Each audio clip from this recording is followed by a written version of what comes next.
सुप्रभातम बच्चों, आज हम पंचमा पाठ है 5 का पाठ पढ़ेंगे। पाठ का नाम है सुक्ति मौक्तिकम, सुक्ति रूपी मोती। आइए पाठ को पढ़ते हैं।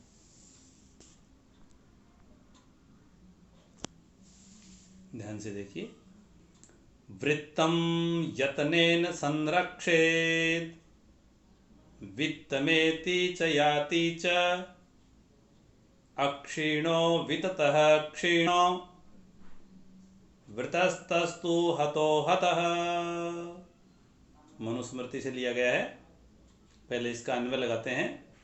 वृत्तम यत्नेन संरक्षेत् वित्तमेति च याति च विततः क्षीण क्षीणः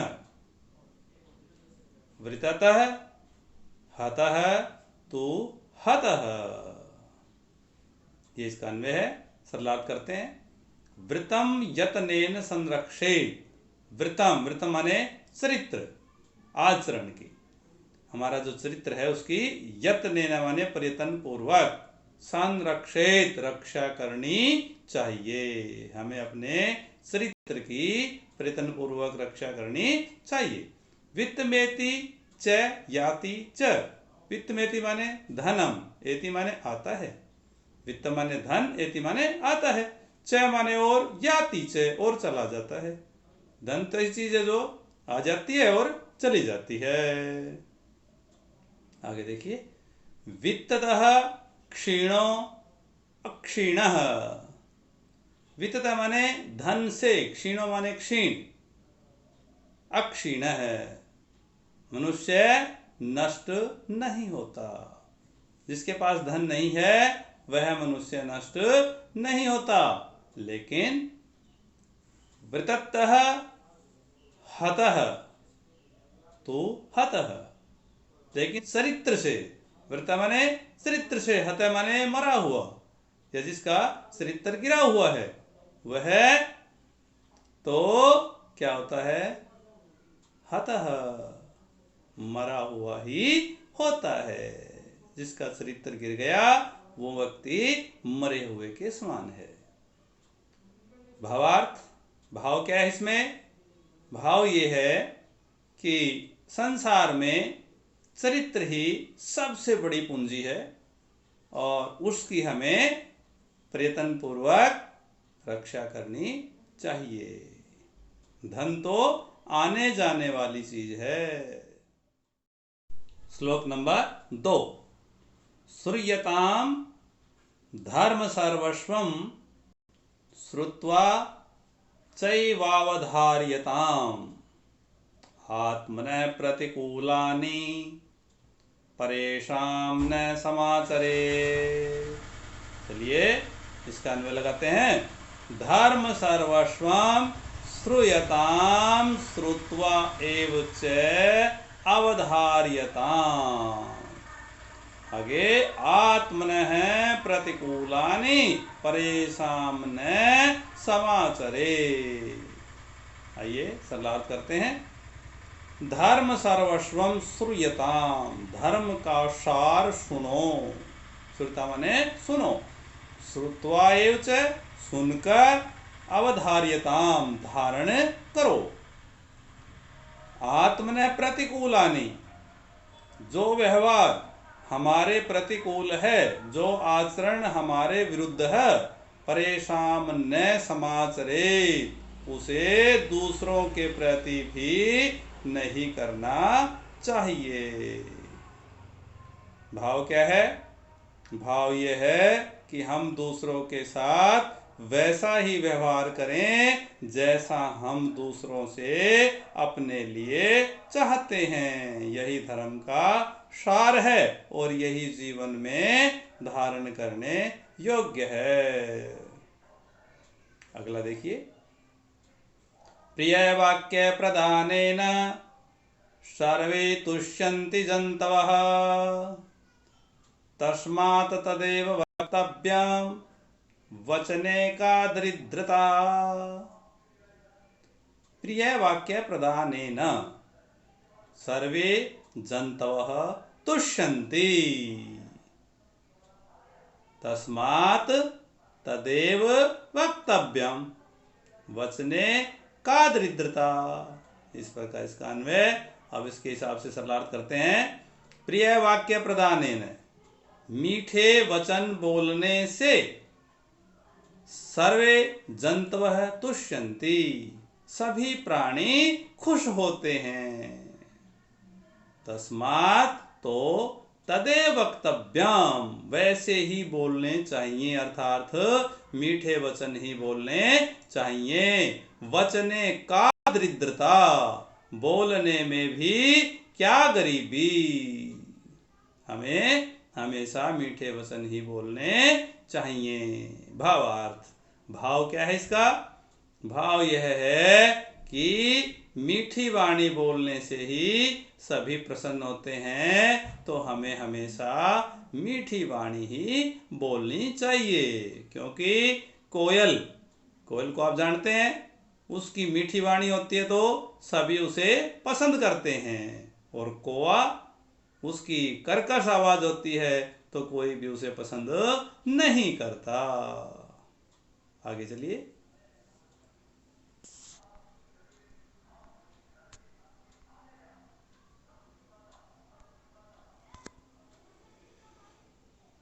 पिबन्ति नद्यः स्वमेव नाम्भः, स्वयं न खादन्ति फलानि वृक्षाः, नादन्ति सस्यां खलु वारिवाः, प्रोपकाराय सत्तां विभूतयः। आइए इसका पहले अन्वय लगाते हैं। नद्यः स्वमेव अम्भः न पिबन्ति,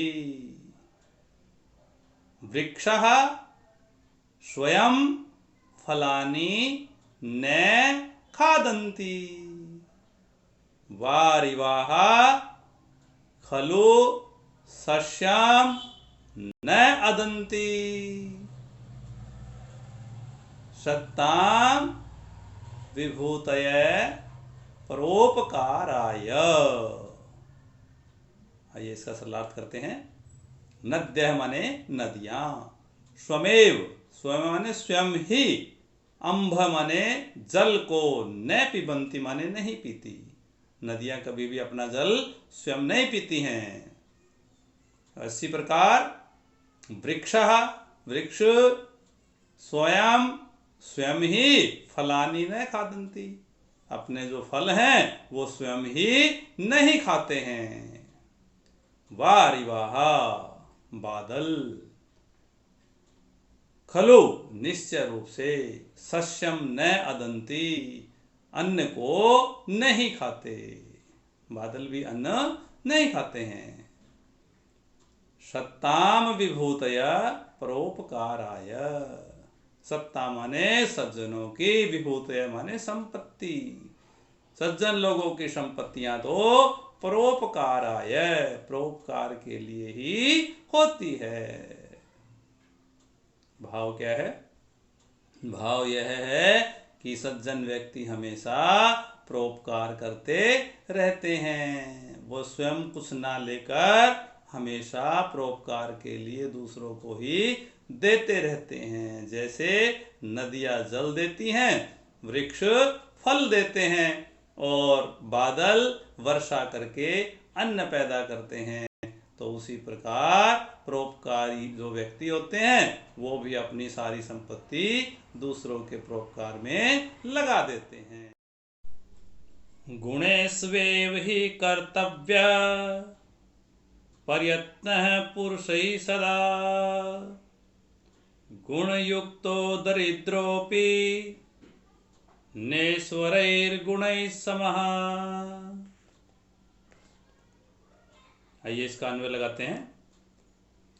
पुरुषै सदा गुणेषु एव प्रयत्नः कर्तव्यः, दरिद्रः अपि गुणयुक्तः अगुणैः ईश्वरैः समः न भवति। अब इसका सलाद करते हैं। पुरुषै, पुरुषै माने मनुष्य को, सदा ही माने हमेशा ही, गुणेषु एव यत्न कर्तव्य, गुणों को प्राप्त करने के लिए ही प्रयत्न करना चाहिए। क्या बताई है? मनुष्यों को सदा ही गुणों को प्राप्त करने का प्रयत्न करना चाहिए।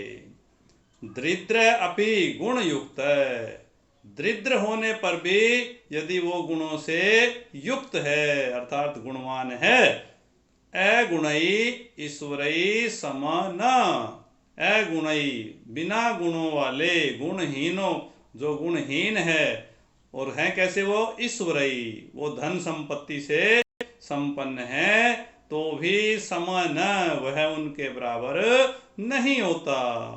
अर्थात गुणवान व्यक्ति हमेशा श्रेष्ठ ही होता है। भावार्थ क्या है कि मनुष्य को हमेशा गुण प्राप्त करने का प्रयत्न ही करते रहना चाहिए, क्योंकि वही श्रेष्ठ होता है जो गुण युक्त होता है। गुणहीन धनवान होने पर भी उससे नीचा ही रहता है। अगले श्लोक में ये आरंभ गुरवी क्षयिणी क्रमेण लघवी पुरा वृद्धिमती च पश्चात् दिनस्य पूर्वार्ध परार्ध भिन्ना छायेव मैत्री खल सज्जनानां। में लिखा है, इसका अन्वय करते हैं पहले। खल सज्जनानां मैत्री दिनस्य पूर्वार्ध प्रार्ध भिन्ना छाया इव आरंभ गुरवी क्रमेण क्षयिणी पुरा लघवी तत्पश्चात् वृद्धिमती भवति। आइए सरलार्थ करते हैं। खल माने होता है दुष्ट लोग और सज्जन माने सज्जन व्यक्ति, दोनों के बारे में बताया गया है। खल सज्जना नाम मैत्री, दुष्टों की और सज्जनों की मित्रता। दिनश्य माने दिन के, पूर्वार्ध प्रार्ध भिन्ना, पूर्वार्ध और प्रार्ध की तरह अर्थात दोपहर से पहले और दोपहर के बाद की। छाया इव, छाया के समान या छाया की तरह होती है। कैसी होती है? आरंभ गुरवी, आरंभ में बड़ी, क्षयिणी क्रमेण, और फिर धीरे धीरे करके कम होती जाती है। पुरा लघवी, और पहले छोटी, पश्चात से वृद्धिमती भवती, और बाद में धीरे धीरे बढ़ती जाती है। तो इसको ऐसे लगाइए कि खल, खल माने दुष्टों की, मैत्री माने मित्रता। दुष्टों की मित्रता दिनस्य पूर्वार्ध, दिन के पूर्वार्ध की भांति, पूर्वार्ध की छाया की भांति होती है। जो पहले तो बहुत बड़ी, सुबह सुबह सूरज निकलता है ना, तो वृक्ष की छाया देखिए आप बहुत दूर तक जाती है, और फिर धीरे धीरे सूरज ऊपर चढ़ता है तो धीरे धीरे छाया भी कम होती जाती है। तो उसी प्रकार कहते हैं कि दुष्ट की जो मित्रता है वो पहले तो बहुत गहरी होती है और फिर धीरे धीरे करके कम होती जाती है। और उसके विपरीत सज्जना नाम, सज्जन व्यक्तियों की मैत्री माने मित्रता। इसके प्रार्ध भिन्ना, प्रार्ध दोपहर बाद की छाया के समान, जो पुरा लघवी, पहले तो बिल्कुल छोटी यानी बहुत कम, पश्चात और बाद में वृद्धिमती भवती, धीरे धीरे बढ़ती जाती है। तो भाव यह है कि दुष्टों की मित्रता दिखावे की तरह होती है। एक बार बहुत ज्यादा मित्रता दिखाते हैं और फिर वो घट जाती है। और सज्जन व्यक्तियों की मित्रता हमेशा बढ़ने वाली होती है। अगले में आइए।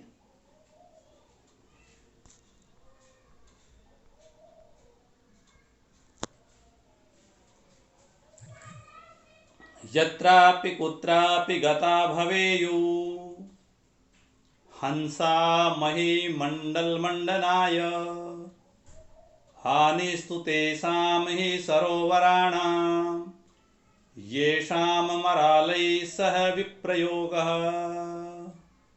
इसका अनुवाद लगाइए, यत्र अपि कुत्र अपि गतः कौन हंसः मही मंडल मंडनाय भवेयुः हानि तो तेषाम सरोवराणाम ही येषाम मरालय सह विप्रयोगः। आइए इसका सरलार्थ करते हैं। यत्र माने जहां, कुत्र माने कहीं, जहां कहीं भी, गता हंसः हंस जो हैं वो चले जाएं, जहां कहीं भी चले जाएं। मही मंडल मंडनाय उनसे उस भूमंडल की शोभा बढ़ जाएगी। हंस जहां कहीं भी जाएंगे तो उनसे उस भूमंडल की शोभा बढ़ जाती है।